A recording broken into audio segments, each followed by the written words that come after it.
Guys ഇന്ന് നല്ല കുറച്ച് കോമാങ്ങ കിട്ടി ഗൈസ്. കോമാങ്ങ എന്ന് പറഞ്ഞാൽ എല്ലാവർക്കും അറിയുണ്ടാവുമല്ലോ. അധികം പുളിയില്ലാത്ത നന്നായിട്ട് തിന്നാൻ പറ്റിയിട്ടുള്ളൊരു മാങ്ങയാണ് കേട്ടോ.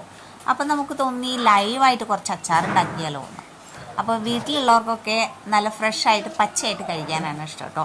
അപ്പോൾ നമ്മൾ എന്ത് ചെയ്തു, ചെറിയ ചെറിയ കഷ്ണങ്ങളാക്കിയിട്ട് മുറിച്ചു കേട്ടോ. ഒത്തിരി ചെറുതാക്കണ്ട, അത്യാവശ്യം വലുപ്പത്തിൽ തന്നെ നമുക്ക് എന്ത് ചെയ്യാം, ഇത് അരിഞ്ഞെടുക്കാം കേട്ടോ.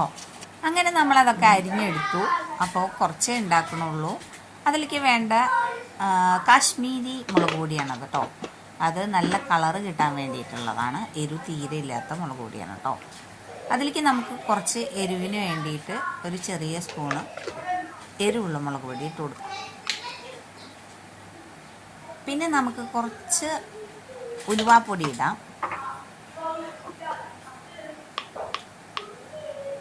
ഇനി മെയിനായിട്ട് നമുക്ക് വേണ്ടത് ഒരു 2 സ്പൂൺ കടുക് പൊടിച്ചതാണ് കേട്ടോ. കടുക് പൊടിച്ചതാണ്, വെള്ളം തൊടാതെ. ഇതെല്ലാം മാങ്ങയാണെങ്കിൽ എല്ലാതും വെള്ളം തൊടാതെ ചെയ്യണം കേട്ടോ, എന്നാലേ കുറേ ദിവസം ഇരിക്കുള്ളൂ.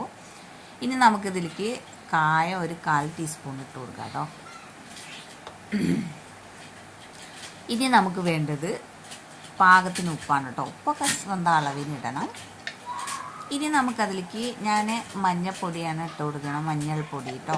അത് എന്താ വെച്ചാൽ ലൈവായിട്ട് ഉണ്ടാക്കുമ്പോൾ വല്ല വയറിന് വല്ല ബുദ്ധിമുട്ടോ അങ്ങനെ എന്തെങ്കിലും ഉണ്ടാവാതിരിക്കാൻ വേണ്ടിയിട്ട് നമ്മൾ വിഷാംശം വല്ല ഉണ്ടെങ്കിൽ പോട്ടെ എന്ന് വിചാരിച്ചിട്ട് ചേർക്കണതാണ്. ഞാൻ എന്തിലും അങ്ങനെ ചേർക്കാറുണ്ട് കേട്ടോ. ഇനി നമ്മൾ നല്ല എണ്ണ പാകത്തിന് ഒഴിച്ചു കൊടുക്കാം. ഇനി നമുക്കത് നന്നായിട്ട് എന്ത് ചെയ്യാം, മിക്സ് ചെയ്യാം. അങ്ങനെ നമ്മൾ ഷടേച്ചിട്ട് നമ്മൾ മിക്സ് ചെയ്യണം കേട്ടോ. അങ്ങനെ മിക്സ് ചെയ്ത് നല്ല സെറ്റാക്കിയിട്ടുണ്ട്. അങ്ങനെ നമുക്ക് വായിൽ വെള്ളമൂറുന്ന നമ്മുടെ ലൈവായിട്ടുള്ള അച്ചാർ റെഡി ആയിട്ടുണ്ട്. ഇത് പെട്ടെന്ന് ആർക്കും ഉണ്ടാക്കാവുന്നതാണ് കേട്ടോ. ചോറിനായാലും വെറുതെ കഴിക്കാനായാലും അടിപൊളിയാണ്. അപ്പോൾ എല്ലാവരും ഇതുപോലെ ഉണ്ടാക്കി നോക്കുക, എല്ലാവർക്കും ഇഷ്ടമാവും. അധികം പുളിയില്ലാത്ത കോമാങ്ങ എടുത്തിട്ട് എല്ലാവരും ഉണ്ടാക്കി നോക്കുക. എല്ലാവരും വീട്ടിലുള്ള എല്ലാവർക്കും കഴിക്കാൻ കൊടുക്കുക. ഓക്കെ, അടുത്ത വീഡിയോയിൽ കാണാം. ബായ്.